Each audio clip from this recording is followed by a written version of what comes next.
Hi, I'm Julia. Welcome back to the Hidden Years. In today's video, I'm going to be showing you what my house looks like on the lower level. It's a 1,400 square foot townhouse that my husband and I have lived in with our 6 kids for the last 10 years.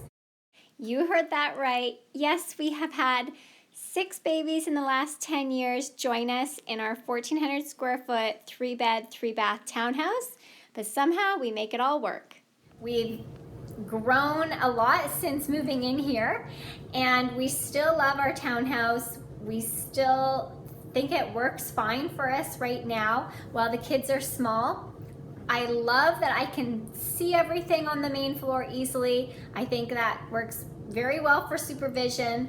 I love not having a humongous house to clean, and I've tried to make it as cozy as possible, and I've also tried to make our house as minimal as possible because it's just me and I have 6 little kids and I don't want to be spending all of my time cleaning up. Having the kids' coats all in order at the front door on little command hooks is one of the best things I've done to make this a very efficient small space for a big family. And I know exactly who's got their coat, who's missing their stuff, who hasn't put away their things.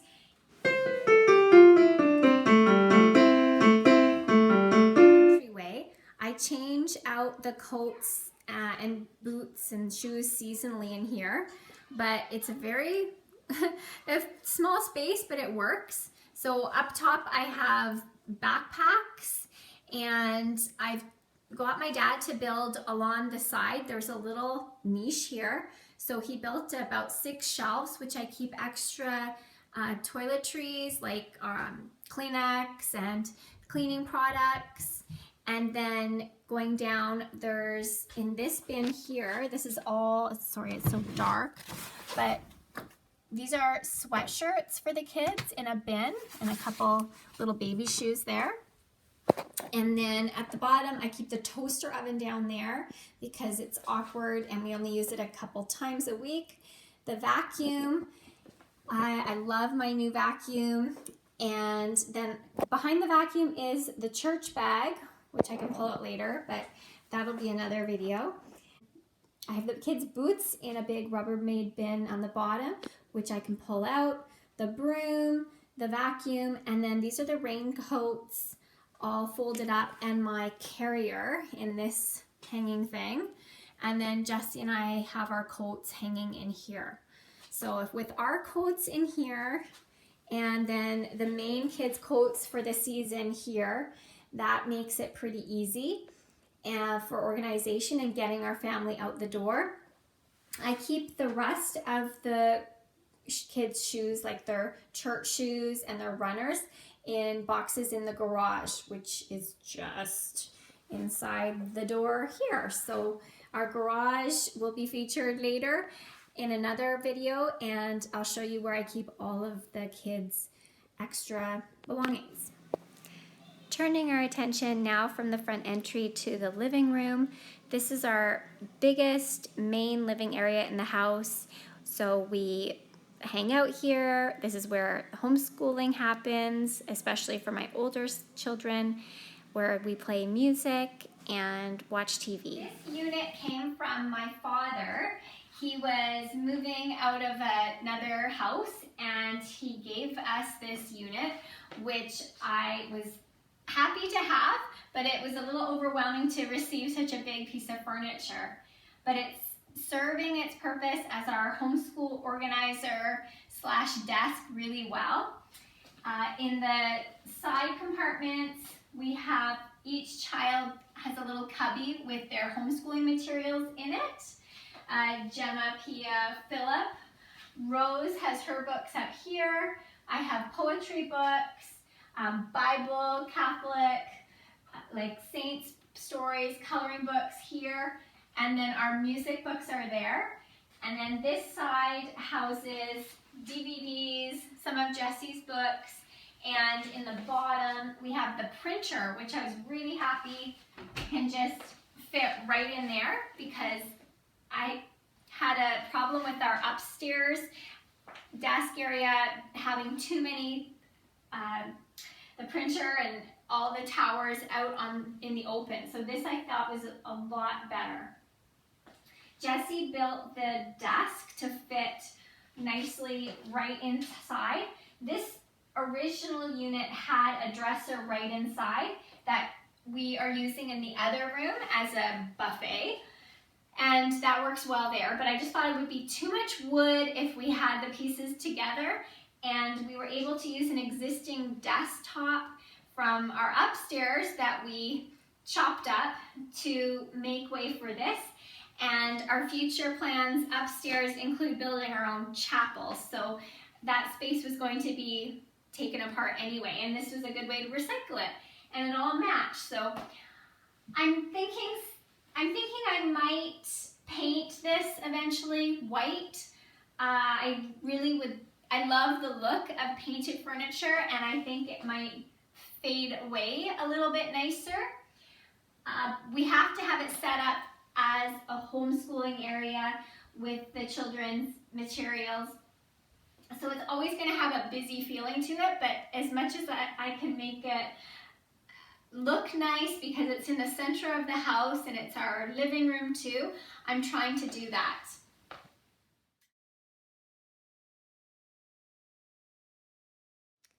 So on this homeschool desk we have our computer. I have some extra reference books and what Philip is learning about. We have our sponsor children from Chalice here, and I keep our family calendar out here because it's convenient with looking at the computer and making appointments. It's really important that we keep our computer in an open area in the house as we want to supervise our children's content as well as our own, and so having the computer in a really open place in the house keeps us all very accountable, and that's important. One of the things about living in a complex is that we live close to our neighbors, and unfortunately we look right into somebody's garage and their garbage cans. So during the day though, it's quiet, and I'd love this room to have more light. It's north facing, but it is a cozy room. It is quiet for the most part, and it becomes a very nice place to cuddle up in the evenings and be a family. So this is our living room area.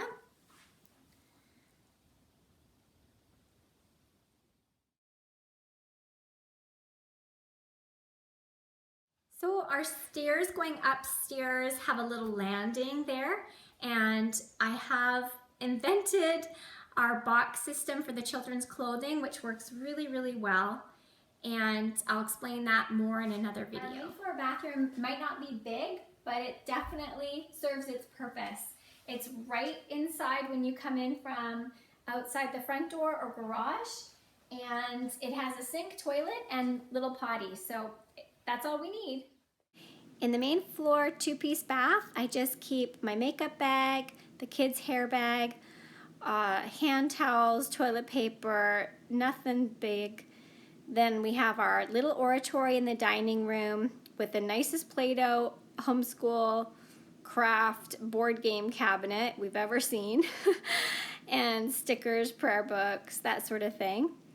This is a view of our dining area where we sit, 8 of us, plus we can fit a couple more if need be on the bench, and our little U-shaped kitchen. We have a nice double sink looking out into the backyard, and it's beautiful. I wallpapered last year. I like keeping the kids' drinking cups out. That helps a lot. Let me know who's had enough water in the day. And then we use my grandmother's bone china as our everyday wear. And this is a shot of the pantry up above. My telephone area, planner, really basic, and it gets really loud, so we need noise blockers. On the other end of the kitchen is the little reading nook / playpen area. I've had a mat here in the past, but I just found with the traffic from the back door that really, it just was one more thing to clean. So you see our backyard right now doesn't look great. It's winter time. It's been ground up and beaten down after 10 winters, 6 kids. But believe it or not, it does come back in the spring and summer when we invest some seed and time and water in it. And it's south facing, so when it's not a gray day in January, we have great sunlight in the afternoon. And then our big table just has a couple benches. I've tried various things, but this does work the best. It's the center of the space.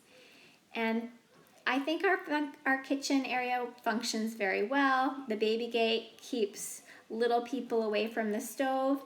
And although it's not a big space, it does the job. So we are very content here. The big table also serves as a homeschool space. Mostly the toddlers play kinetic sand or Play-Doh while we're doing spelling, reading, printing at the other end. So many uses in a big space, one table, but we make it work. Our stove and oven are working fine, but they are 20 years old and there is some definite wear and tear and rust happening there. I used washi tape to cover the rust around the hood, and that's held up fine over the last year. On the top, it didn't hold up very well on the bottom there, but you don't look very closely. My husband has fixed the burners a couple times here. The light doesn't work in the oven and the clock doesn't work, but that's okay because we have the clock on the microwave, which is fine.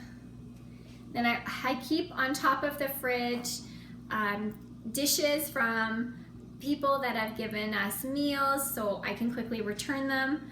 I have a schedule that is our basic schedule during the weekdays for me and the kids, and if anybody were to come to the house to drop in and say babysit unexpectedly, they would know roughly where everybody is and what they're supposed to be doing Monday to Friday.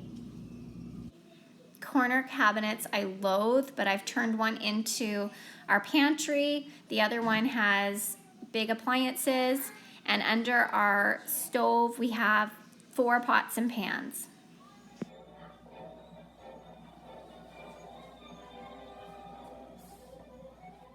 What did you build on the board there? Well, I'm making kind of like a little circus. A circus? Would you like to see a circus one day?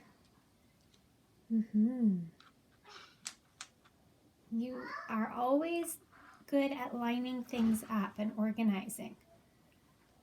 What are your calico critters doing? Going into their house for a party. Oh, what kind of party? They going to have their friend come over, and their friend going to take for dinner, and they going to have pizza and salad for dinner. Pizza and salad? And they also have some cake. Some cake. Nice. Who's that? That's the old lady.